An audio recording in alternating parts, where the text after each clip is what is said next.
بسم الله الرحمن الرحیم. سلور کارا خپل خور او لور کې راولې کور بابات شي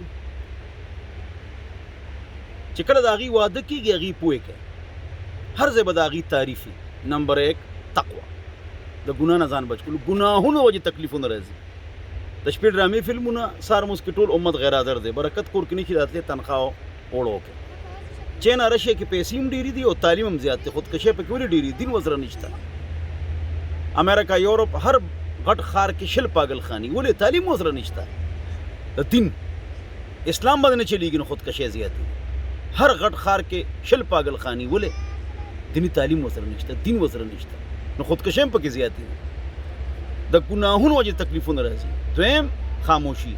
جواب خاوند او خواخله مور کوي سخرله چپ بیا چې د هغې موډ ښي پوهې کې چې اصل خبره دا وه جواب مور کوي. دریم خدمت تو د کور خیال نه ساتي. د خاوند د بچو د خاوند د کور صفایي بیا به جګړه جوړېږي. او ډېره اهم خبره دا ده چې د کور خبرې مور پلار ته مه کوئ. د خاوند د کور شکایات خبرې مور پلار ته مه کوئ. دا بیا پته ولګي کور برباد شي. نو که دې سلورو خبرو باندې تاسو عمل وکړو بھابي او انګور او ښځه هغه ستاسو لاس نه وتې دي هغې خبره هم نه مني ستاسو. که دا معتبر ویډیو په بلې طریقې سره چې یاره هغې اوري او دینداره شي نو بېله خبره ده. نو په دې عمل کوئ انشاءالله نو ستاسو کور کې برکات نازل شي.